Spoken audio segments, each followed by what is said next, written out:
Hello there guys, what is going on? Son of Chelsea back here again for my rational perspective on West Ham 3, Chelsea 2. The winning run is over. Chelsea have lost somehow both games to that West Ham side in the Premier League this season. A shocking night, it really was. Firstly, I think before I go into, what the main talking point of tonight is, and I think a main talking point defensively for Chelsea throughout the majority of this season, Christian Pulisic and Willian, I think two players that deserve a lot of credit tonight. Pulisic was once again Chelsea's best player. At times, he looked like the best player on the pitch by a mile. Of course, won the penalty in the first half that got us ahead, and then won the free kick that Willian put in. And I thought Willian, all right, around the game, didn't of course do a lot, I think, in open play, but of course scored the penalty in the first half to put us in front and scored a wonderful free kick to give us a chance to get back into the game. So I think both those players, especially Pulisic, did not deserve to be on the losing side. And I think a positive for Chelsea fans is Christian Pulisic just seems to me to be growing game in, game out. All right, he didn't score, probably should have scored in the first half, but I think his influence, his movement is an absolute game changer for Frank Lampard. And moving forward, I think in the attack, that's a positive. But the majority of this review, I could go into sort of team selection. I was one off on that. Tammy started instead of Giroud. I want to spend the rest of this talking about defensively because that is the key issue. It's been a key issue all season. Specifically, of course, it wasn't all set-piece defending. I think at the end of the first half, I thought we all felt that second half, if we were going to lose the game or draw it, was going to be about set pieces. But both goals by West Ham in the second half weren't that. One of them was actually a nice, well-worked goal. Poor defending by Chelsea, a sloppy goal right at the start of the second half. And then it was a counter-attacking goal. And I think all of those goals showed the flaws of Chelsea defensively this season. They summed them up perfectly. Firstly, set-piece defending is just simply not good enough. It's been going on since pre-season. This has been an Achilles heel for Chelsea all year. It's so frustrating and it's so horrible to watch Chelsea this season from a corner when we concede one, because your heart is in your mouth, your nerves are shredded, because you feel like whenever Chelsea give away a corner, there's a chance for the opponent. It doesn't matter how dominant we've been in the game, how good we've looked going forward, how fluid we are, 1-0, 2-0 ahead. And it simply should not be that easy to score against Chelsea. A team of Chelsea's quality, it should not be that obvious. In all of the games since the restart, we've played well in parts, but still set-piece defending has been a big problem. Against Aston Villa, it was a problem. A ball into the box was the first goal against Aston Villa, and we could have conceded a couple in the second half, if I remember. Against Manchester City, who I think we defended well against Man City, because for a lot of our defenders, it was a good game for them because the ball was on the floor for the majority of the time. You haven't got much of a physical presence against Man City, and the focus is on because we're against Manchester City. But even in that game, Fernandinho getting ahead of free at the near post, and Kepa making a good save. And then against Leicester on Sunday, I think it was the same situation again. I remember several times in that game. This happens week in, week out. I know people tonight will look at performances of certain players, which I will in today's review because players need criticising. But I have seen every single, with the exception, I think, of Tomori and Rudiger, which is the only centre-back partnership Frank Lampard hasn't deployed this season. I have seen every back-two combination. Other than that, I've seen every full-back combination Frank can think of.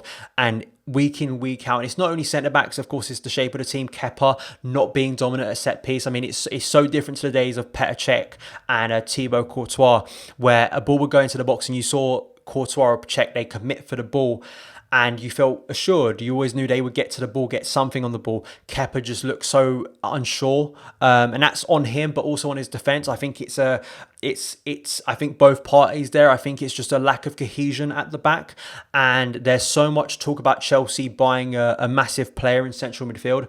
I've said this a lot, and I feel the same at left back. We can talk about left back at the end of this video, talking about the winner for West Ham and why that for me has been one of my key areas that Chelsea need to improve this summer. If anyone thinks we don't, watch that last goal defensively.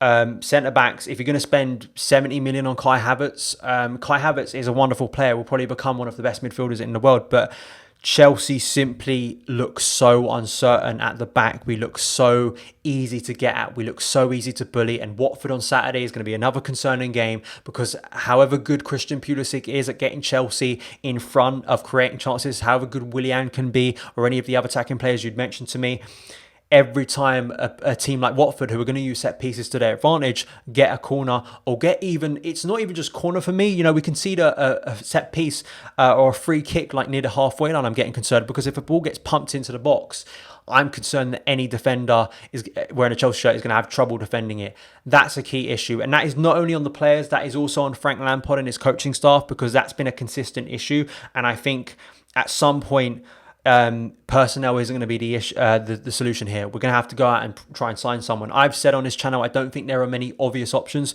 Koulibaly is the one. But if you're asking me right now, if Koulibaly means Chelsea can actually defend a set piece next season, and that is a massive change for Chelsea, then I'm willing for Chelsea to spend that money instead of Kai Havertz, because I also thought there were some positives in the second half of Ruben Loftus-Cheek coming on, and of course Mason Mount as well. I just think centre-backs need to be a priority for me, and it's something that Chelsea need to rectify, because if we don't, as we've seen tonight, any team can get at us. You know, in truth, Chelsea played a lot of nice intricate play, but you know, you've always got that Achilles heel, which any team in the Premier League, no matter how bad they've been, West Ham could still very much get relegated, Watford could get relegated, but they've always got that chance against us at a set piece, and that is unacceptable. Just picking out some players, which I don't usually like to do on the channel, but I think you have to. Antonio Rudiger for me has been Chelsea's best centre-back for the previous 2 seasons. One of my favourite players in the Chelsea squad still, but this season I think that injury has changed him as a player. He's not the same player anymore. He looks uncertain. He looks easy to get at defensively. He just looks like a different player, and it's such a shame, because I thought he could be a real mainstay of Chelsea's defence, and he may still be, but he's not that leading presence I think we once felt he could be at Chelsea, which is unfortunate. And Marcos Alonso. We've known this about Marcos Alonso. You could go back to goals against Sarri last season where we conceded because he was out of position. I mean, this is not a shock that Marcos Alonso in a back four doesn't do as well as a left wing back. He is a left wing back, but because of the solutions and the options, Frank Lampard has currently, he's using Marcos Alonso based on form going forward mostly, because of the attacking option and the attacking presence Marcos Alonso can have. But as I said earlier in the video, if anyone wants to know why Frank Lampard is looking at a player like Ben Chilwell, the acceleration he has to go from one end to the other, and defensively to improve, even flaws over Chilwell, I'd still have Chilwell over Marcos Alonso or Emerson. I still would. I know there's a lot of concern over the price. Tagliafico, I think, would be an improvement. Chelsea simply need to go out and sign a new left back. That's the reason there. And that's cost us dearly now, because the gap between us and Man United, when we'd worked so hard to beat Man City to keep it at 5, is now down to 2. We could have gone ahead of Leicester and gone into 3rd, but now what is that? I think we're still a point obviously behind them because they lost. You know, the situation isn't unrecoverable at this point, but I feel like every time Chelsea go into a game, no matter what player, like Kurt Zouma, I think maybe physicality wise is an improvement, but I've seen us concede corners with him at the back as well. So as I said earlier in the video, I don't specifically think personnel is the biggest solution here, and it leaves Frank with a massive headache going into the weekend. I think specifically in that back four, I think in terms of midfield, I was really happy to see Loftus-Cheek finally play since the restart, since he came back from injury, in his actual position, central midfield, and he nearly scored within a minute of coming in from a Willian cross. He just looks so much more assured there. He can find spaces in between defensive lines that he simply can't out wide. I think he gets out of the game at left wing, and he done more in like a couple of minutes after coming off the bench than he had in a majority of minutes. I think over 60 minutes he played combined Aston Villa and against Leicester on Sunday. So I really hope Frank continues to play him there. Whether he's off starts on Saturday, I'm not entirely sure. I think Mason Mount added the energy that Chelsea needed. I thought Kovacic at points in that first half really did well. It's just hard for me to, especially after a defeat like that, to look at the positives, because it's such a demoralising defeat, isn't it? And considering we started this restart so well, you just wonder, it feels like we're going back to where we were in, say, February, January time, where we were so uncertain, our form was up and down.